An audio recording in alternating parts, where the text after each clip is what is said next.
Good evening. Thank you so much for spending some time with us this evening to talk about the Brown Environmental Leadership Lab. It's an exciting webinar. It's one of our favorites. And so we have a pretty jam-packed session for you. My name is Dan Murphy. I am the Manager for Marketing and Communication with the Division of Pre-College and Undergraduate Programs, and I will be your MC this evening. We are excited to welcome you first webinar of 2025. Before we begin, this is kind of the layout of the agenda for tonight's session. So I'll provide a very brief general overview of Brown Pre-College programs. I'll introduce our panelist, who is going to share with you a pretty high-level overview of our Bell programs, explain the different locations, what's new, areas of study, and like the exciting site visits that will be visited at each location. And then we'll conclude with a Q&A. The session is going to be recorded, so if you miss it or you want to refer back to it, or you know someone who wanted to be here who but couldn't be, this will be up on our YouTube page and emailed to you within the next week.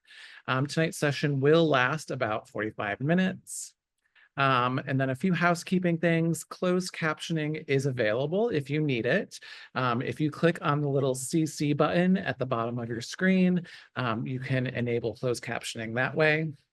We will also have QR codes on some of our slides this evening. That is so that you can scan and go to the relevant page on our website for more information about what we are talking about at that moment. So have your phones handy. Please ask questions. We want to answer as many questions as possible. We got quite a few pre-submitted for tonight's session, but as you're going along this evening, any questions that come to you, feel free to ask them. You can use the Q&A chat function at the bottom of the screen. One of our program advisors, Olivia, is here with us, and she'll be in the background helping to answer as many questions as possible. And of course, we'll try to answer some live at the end of the session as well. Find us online. Everything that we're about to go over tonight is available on our website, but it's a little bit more fun to hear from us in person and live. But you can always go to our website for the most up-to-date information, frequently asked questions, and more. So let's dive into pre-college. What is Brown Pre-College? So Brown Pre-College, each year we welcome a little bit more than 6,000 high school students from over 70 countries, and that's including across the United States. And they choose to spend part of their summer with us, whether that's here in Providence, Rhode Island at our main campus, at the locations around the world that we offer, or online. These students explore over 300 courses that are intentionally crafted to reflect the undergraduate open curriculum here at Brown. And our course catalog will be going live in 1 week. So if you sign in now, you'll see courses from last year, but next Wednesday, the 15th, is when our course catalog will be going live. The structure of Brown's pre-college programs also reflects, the freedoms and the responsibilities that are critically important parts of the college experience. So as a result, you'll balance the challenge of college level academics with enriching social activities that are also available, whether you choose to study in person or online. So regardless of which program you're interested in, the first step in your pre-college experience is completing your application. Our application is designed to mirror the Common Application, which is used by many colleges and universities. And so our application will actually help you prepare for the college application process, which includes adding transcripts and thinking through and crafting an essay question based on a unique writing prompt. So our summer 2025 application opens next Wednesday, January 15th. And the deadline for submitting an application is Friday, May 9th. We will be talking a little bit momentarily about Bell-specific deadlines as well. So the Bell deadlines are slightly different than pre-college as a whole. You can find your application checklist, which includes essay prompts, grade requirements, and anything else you'll need to provide with a complete application by clicking on the Apply button at the top of our website. You can also find a video tutorial that has a step-by-step instructions on how to complete the application. So if you want to familiarize yourself before you start your application, that's a great tool and resource as well. Our admissions decisions are made on a rolling basis. So our decisions will be sent to students as they become available, beginning on Monday, January 20th. In most cases, our admissions decisions are made within 15 business days of receiving a completed application from you. And in order to participate, students must enroll in a course after being admitted. Being admitted does not mean you are enrolled in any particular course or academic program. So if you are admitted, you would then have to go that one further step and actually enroll in that course or that program. So for tonight's information for our Bell program, these are the deadlines that are a little bit unique to Bell. So we have priority enrollment deadline, which is on Monday, March 31st, or sooner if the programs reach capacity. All students who are enrolled by March 31st will attend a welcome meeting with the program directors, including our guest tonight. Forms and payment deadline for our Bell students will be Wednesday, April 9th. And then the last day that seats will be offered from the wait list for any Bell programs will be Tuesday, April 29th.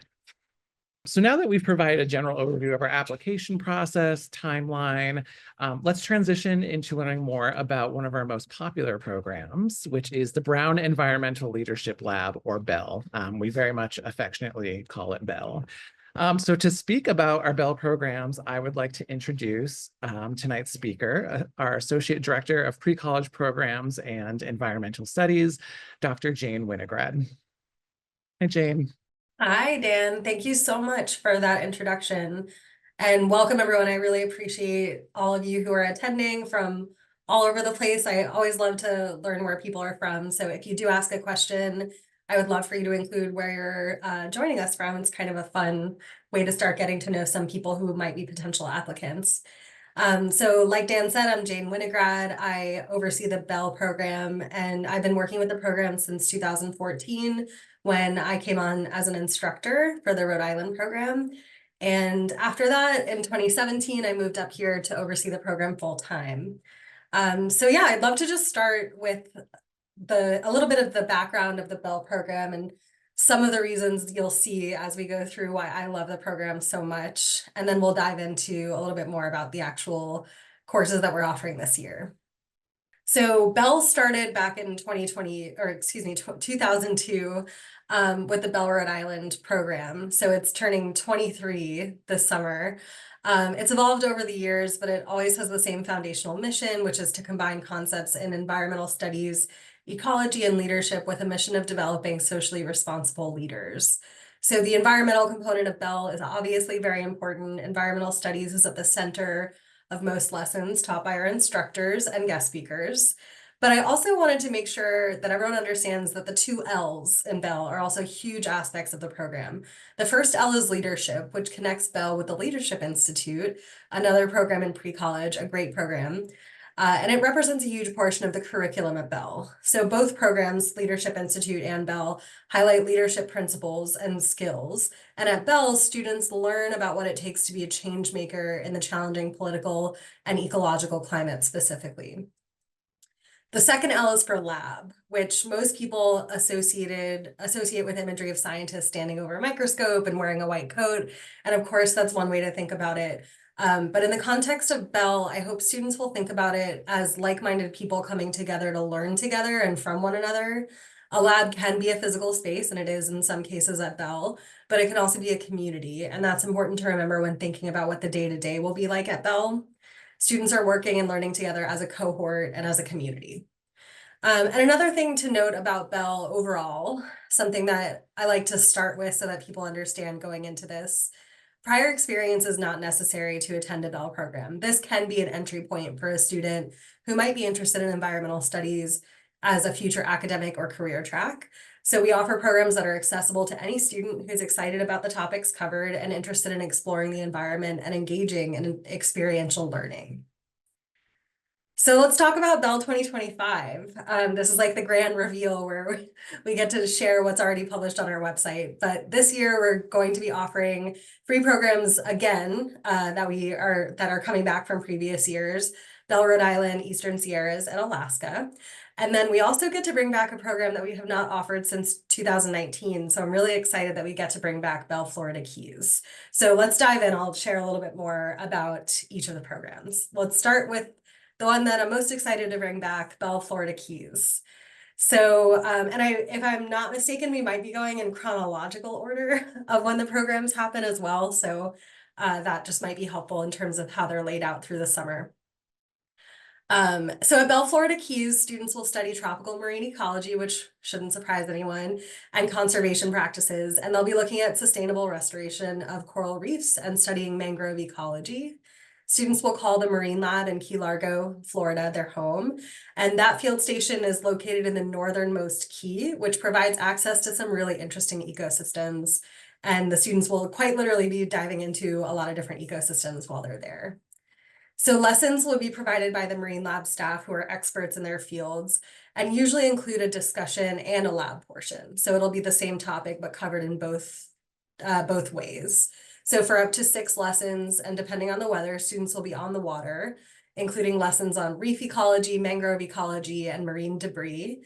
And then for other Marine Lab lessons, students will be in the on-site lab to work on follow-up labs on topics like invertebrate diversity and microplastics. Bell staff will also provide lessons. So those lessons will include leadership development workshops and guidance on the action plan development, which we'll talk about a little bit later. And thank you so much for including where you're from and the questions. I'm loving reading that as we go. So the Bell Florida Keys students fly in and out of the Fort Lauderdale International Airport, and the Bell staff meets students on arrival day during a specified window, and then they bring students back to the airport on departure day so they can check in for their flights.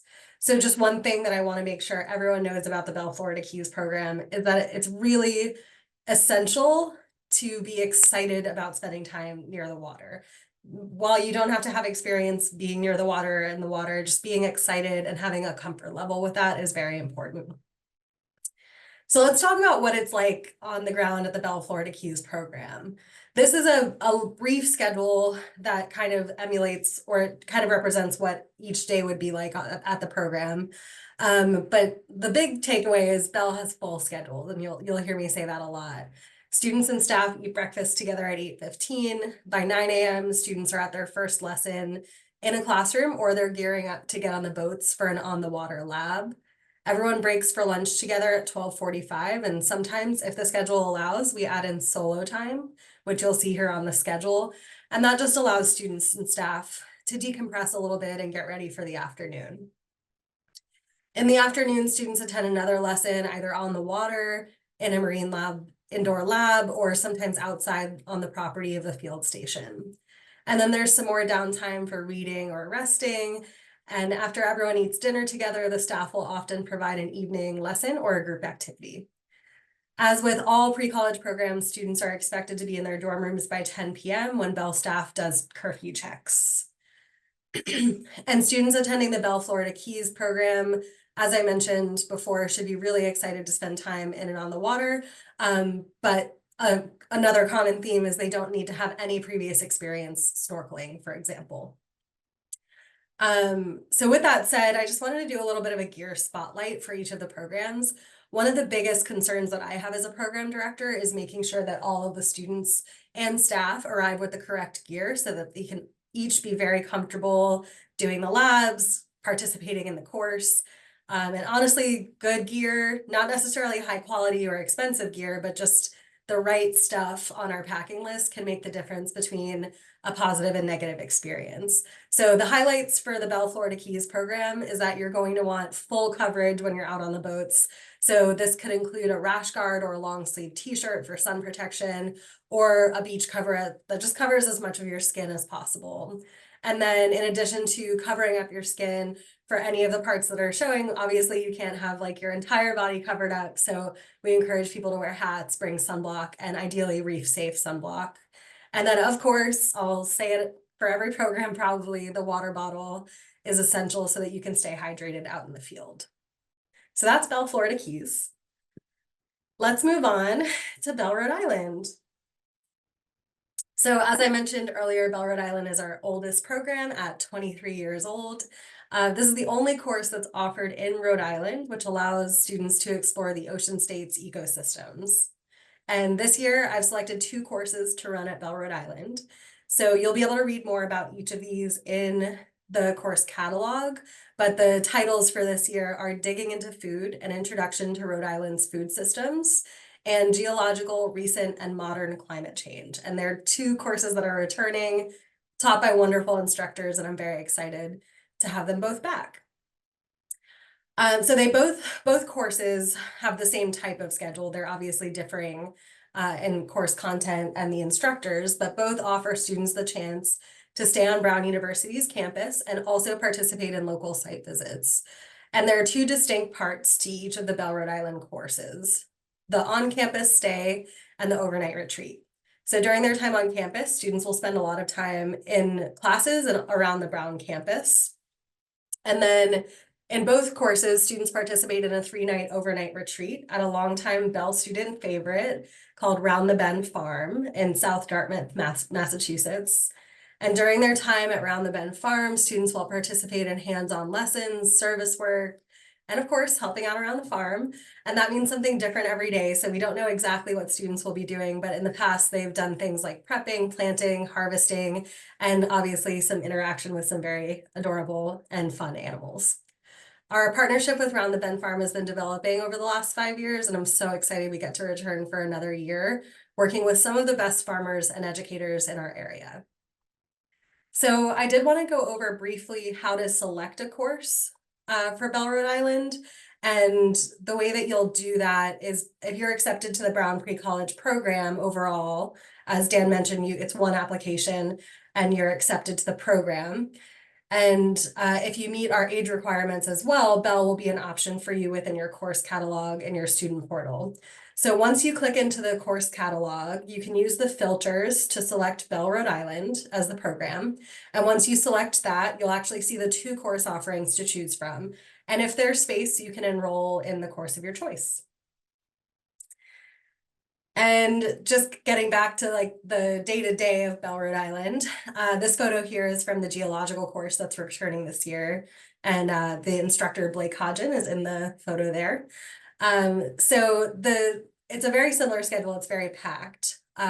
First, the students arrive on campus for Brown Pre-College check-in, and they go right to Bell Housing. And that's where our staff will check students in, and everyone attends an orientation together.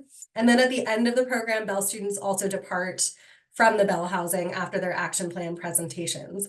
And fun fact about Bell, Rhode Island, it's the only program where families are actually invited to attend action plan presentations if they'd like to. For the day-to-day, the schedule that you see here is pretty indicative of what a normal day would look like. Students are usually eating breakfast as a community by 8:30, and their first lesson or travel to their first site visit starts around 10 a.m. For day trips, students will board a bus together and travel as a group to a different part of Rhode Island.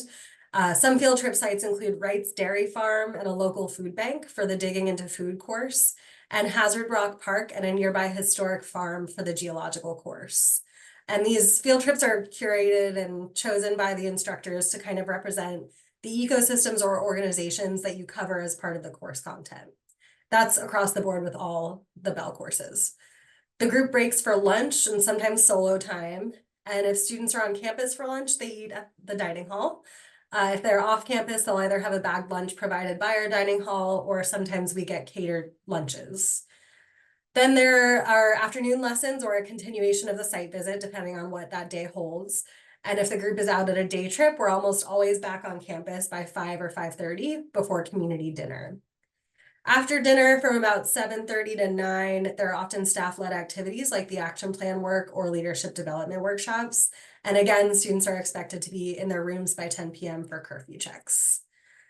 And for our gear spotlight for the Bell, Rhode Island course, bedding for both parts of the program. The reason that I specify bedding as something that I want to spotlight isn't because it's like surprising that it'll be on a packing list, but you need bedding for both staying in a dorm space that has air conditioning and can get a little cooler, and staying in a tent. So you want to make sure you're packing for both aspects of this trip. Comfortable clothing for site visits is just making sure that you're prepared to stay outside for long days in Rhode Island, which can sometimes be cool and sometimes be very hot. And I'm honestly like at a loss for how to describe exactly what to bring, but our packing list includes everything from rash guards to cover yourself from the hot sun to layers so that you can be outside in cooler weather or rainy weather. And then of course, the trusty water bottle. Just a note, we do provide the tents for students for the camping retreat, so you don't have to worry about bringing your own tents. Now for Bell Eastern Sierras. So technically this is our newest program, even though Florida hasn't been around for a few years. Eastern Sierras it will be in its third year.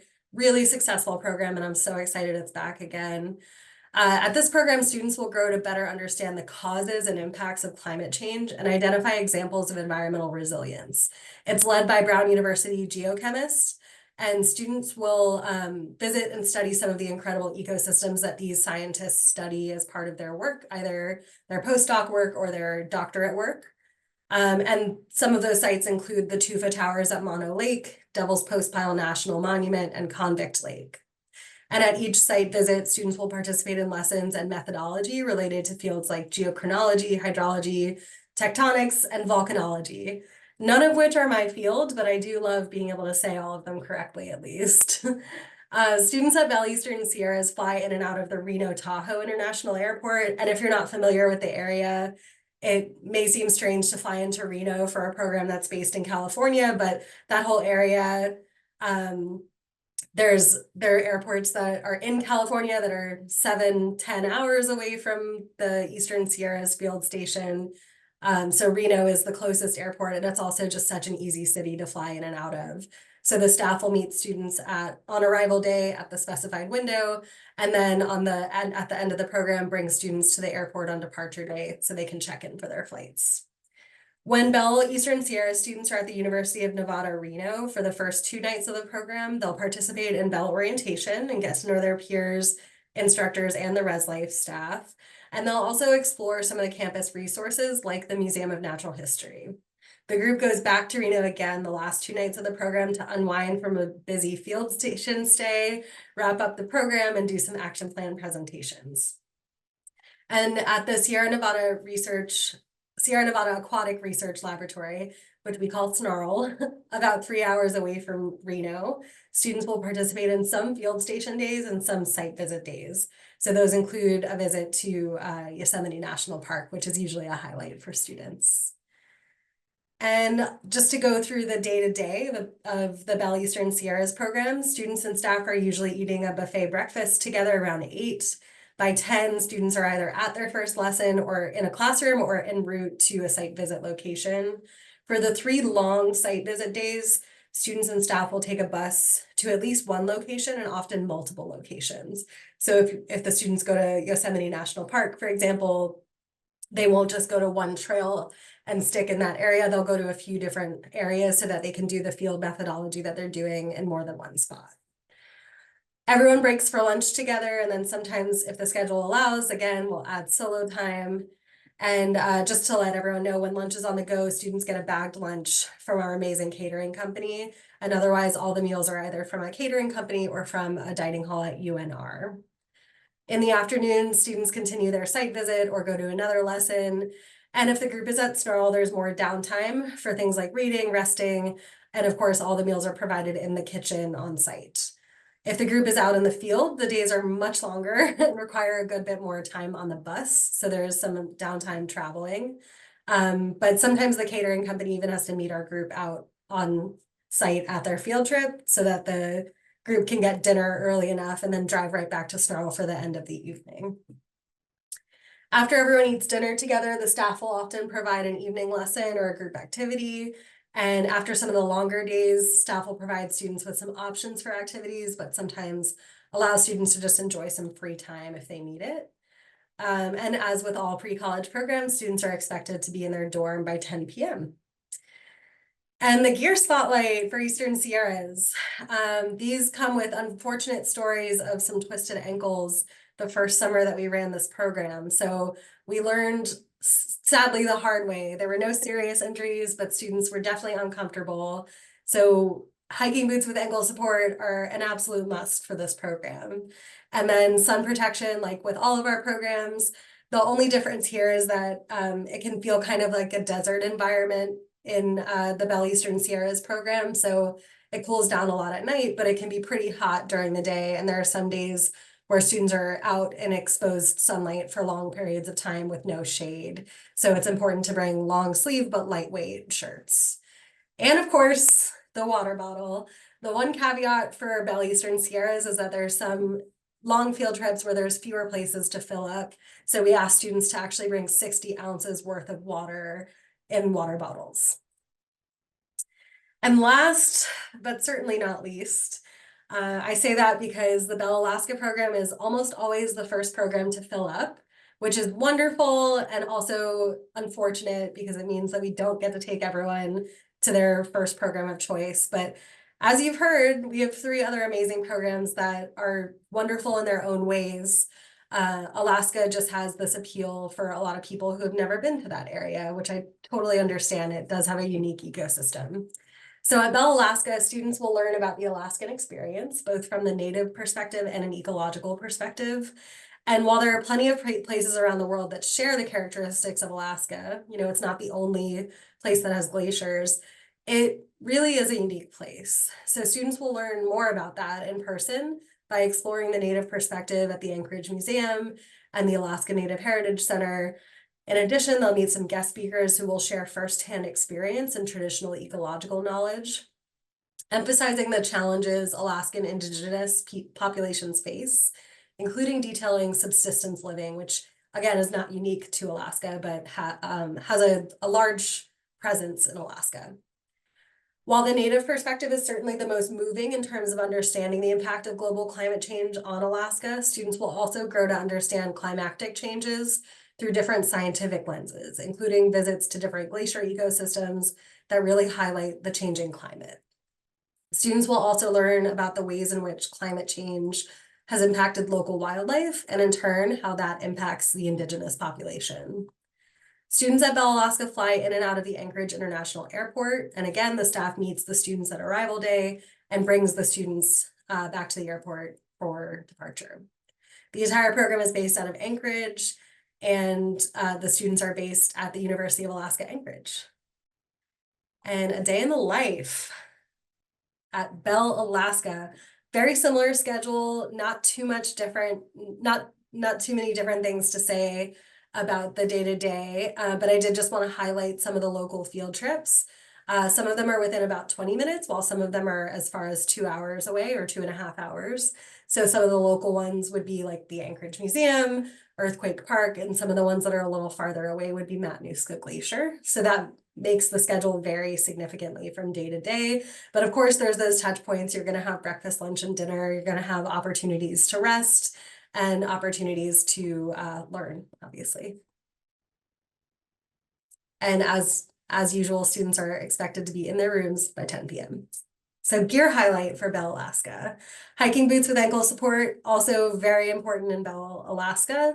Layers, mostly because the weather can be kind of variable. And rain gear. Rain gear is really important because even though the photos here show a lot of really beautiful days, and we get a lot of beautiful days in Alaska, there are also some days that are rainy, and we don't cancel plans for rain. We still go out in the field for rain. So those are the programs. Those are the 4 Bell options for 2025. And you may want to know what sets Bell apart from the other programs. Some of the things you've been able to glean from what I've said. One is that the program schedules are full. So the students are busy all day. Some days have a combination of field trips and on-site lessons, while other days take students away from their lodging for an entire day, or in the case of Bell, Rhode Island, overnight trips. And during the entire program, we also ask students to set down their electronic devices. And we don't do it in a scary way. We don't take away students' electronic devices, cell phones, or anything like that. But we really ask people to connect with the other students in the program. And summer after summer, I see that reducing the reliance on technology has had a really positive impact on the community. And a lot of students end up highlighting it as one of their favorite aspects of Bell.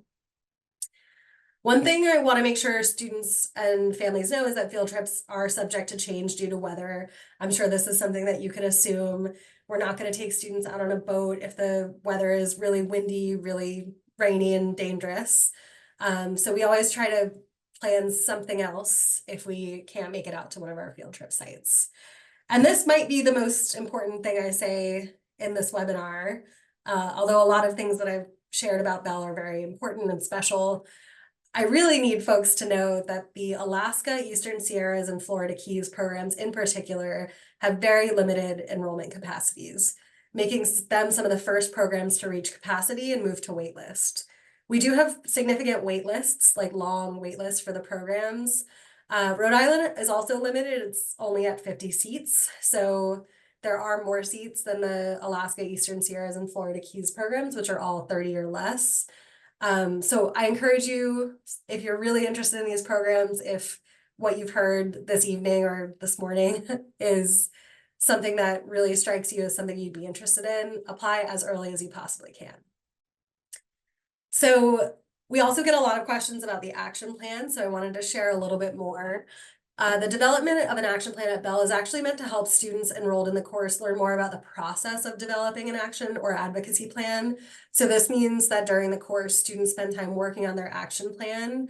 And by the end of the course, they're expected to give a 3-minute presentation about their plan and how they intend to see it through. So I think our action plan library, which is linked here with a QR code, will give you a really good understanding of the scope of others' projects.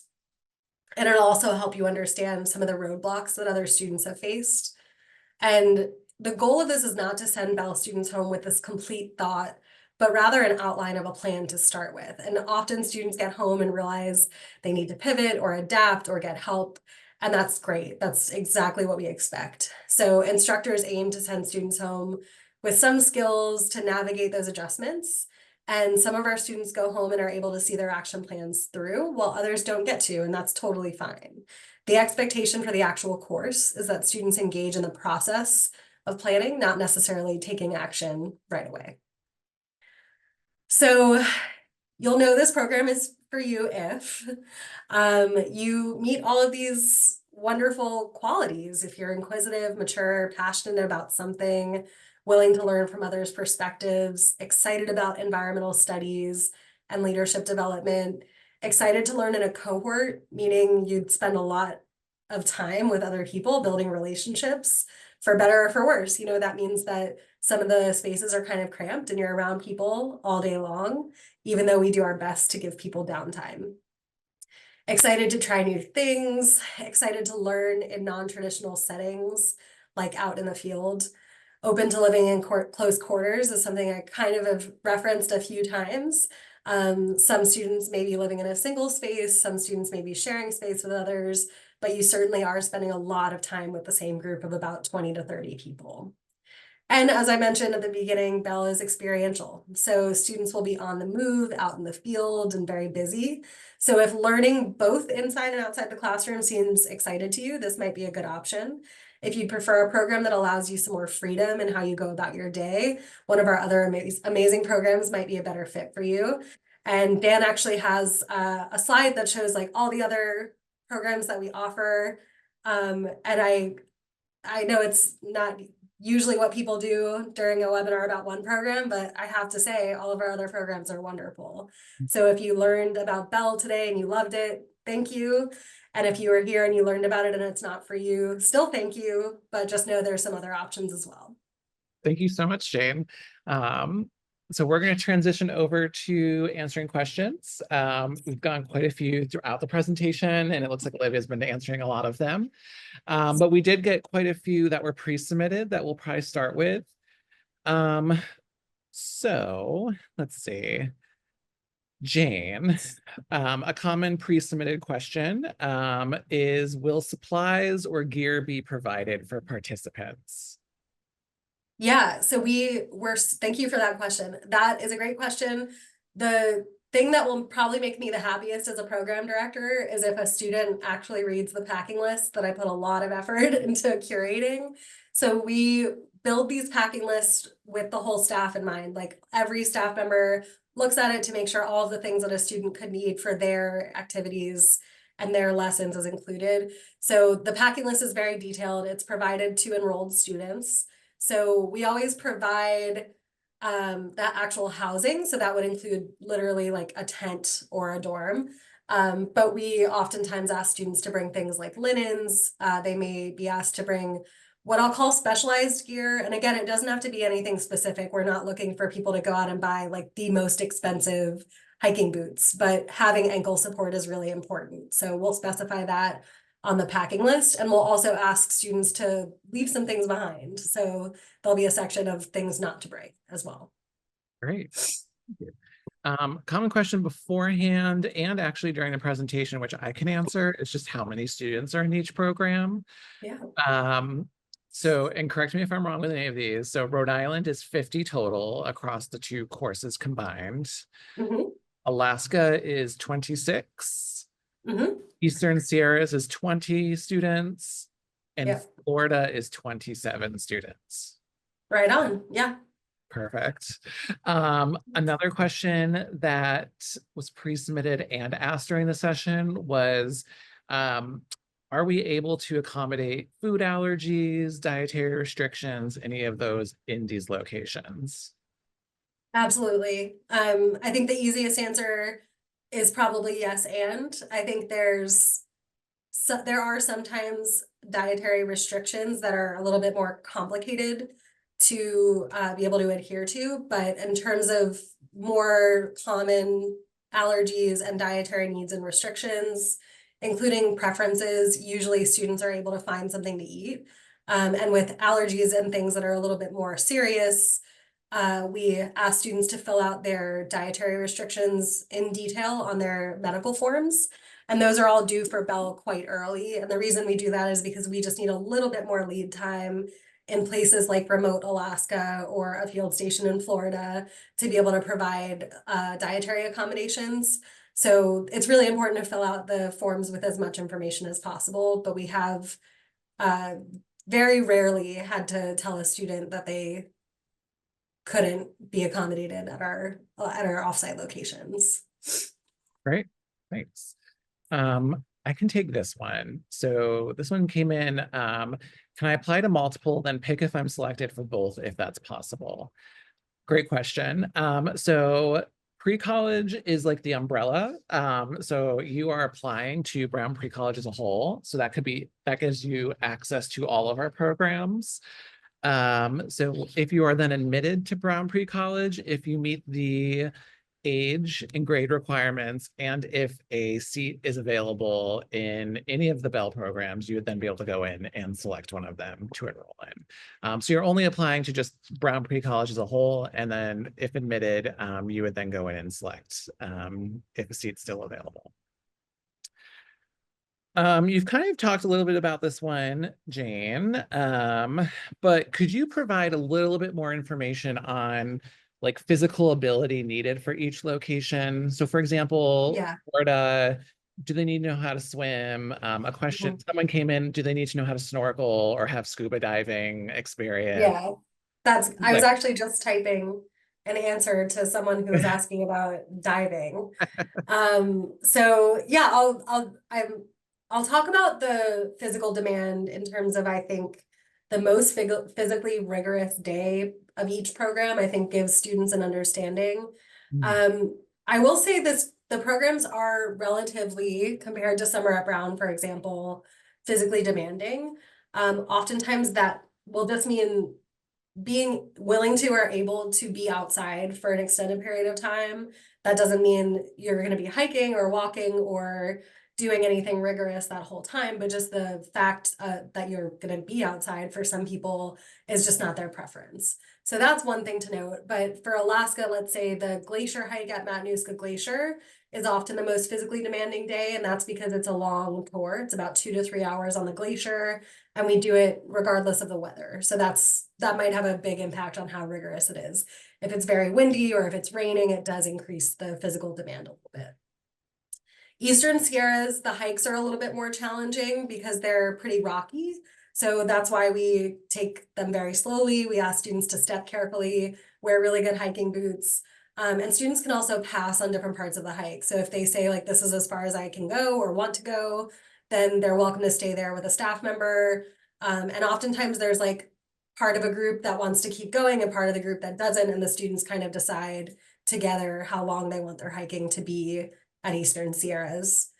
Florida Keys students absolutely do not need to be perfect swimmers. I spoke to Marine Lab recently, and they said that nobody has failed their swim test ever. So I have a feeling that nobody in Bell is going to be the first person to ever fail the Marine Lab swim test. They have really great staff that are willing to work with students to help them get comfortable in the water. So you really have to pass a swim test while wearing a life vest. And then this picture is perfect. The picture that we're on is great. This actually shows a student free diving, which is optional. You do not need to dive at all in the Bell Florida Keys program. So when you're the typical day, you're going to be on the surface of the water only. So I would say the physical demand is more like getting on and off the boat, things that you may be unfamiliar with. Whereas actually being in the water, you're like on the surface of the water floating and just kind of looking at beautiful things. Somebody asked if there's ever been sharks encountered. Shark activity is pretty rare in the areas that the program goes to because they're really high traffic areas. And despite what the movie Jaws tells us, sharks actually hate areas with a lot of humans and boats and things. So they are not really interested in hanging out around those places. And if they are, they're just kind of passing through and wouldn't even pay any mind to the students. So any of the species that students are encountering are usually from above and from quite a distance. The students getting up close and personal, which is, like I said, optional. And then for Rhode Island, I think the day-to-day field trips may become challenging depending on the weather, but I think the most physically demanding part of the trip is the 3-night overnight at the farm. And that's just because it's kind of an unusual setting, especially for someone who may be camping for the first time. But rest assured, we've had tons of students at Bell, Rhode Island for whom it's their first time camping. When I was an instructor, I had a student attend who had a terrible fear of bugs and still chose to attend a program where she knew she'd be sleeping in a tent.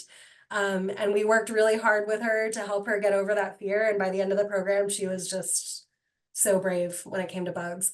So varying physical demands. If you have very specific questions about the programs and the daily schedule, I'm very happy to go through that with anyone. Yeah, that's great. I can take these last two questions because I just want to be mindful of time. What is the age requirement? So for the Bell programs, it's for students completing grades 10 to 12, who are ages 16 to 18 by June 15th, 2025. So again, it's students completing grades 10 through 12, ages 16 to 18 by June 15th of this year. And then we've been getting a lot of actually really great questions about, are there going to be other webinars explaining different programs, including one that's thinking maybe this isn't the right program for them, but the idea of leadership is a good idea for them. Yes, there are going to be lots of other info sessions. So these are all on our website. If you would like to see them, they're at the bottom of our homepage if you want to find them. You can also scan the code here. But essentially now through the end of February, we will have an info session each week talking about all of our programs. So right now is Bell. Next week is going to be our STEM for rising 9th and 10th graders. Then we'll have our Brown Experiential Education, which is kind of like study abroad in a way. Leadership Institute. So for that individual who was interested in leadership, we'll have the Leadership Institute. Some are at Brown, and then we'll do some course-specific ones. So if you're interested in STEM courses or humanities and social sciences. And then lastly, if we didn't get to answering your questions, please reach out to us. I know Jane just mentioned that she's happy to answer any questions. We also have 5 exceptional program advisors who answer all of our emails and phone calls. They are the encyclopedias of the division. They know so much. And so if you have any questions, reach out to us and they'll respond to you. They're great at if you're like, I'm interested in these three things, like what's a good program for me or what's a good course for me, they can answer anything you have. So email us or give us a call. And as always, follow us on social media. We like to highlight a lot of the student perspective, a lot of the day in the life videos. So it's a great resource. So thank you again for everyone for joining us. Thank you, Jane, for taking time tonight to chat about Bell. And so again, questions, let us know, and we will follow up in the next week with the recording of tonight's session. Have a lovely evening. Thank you.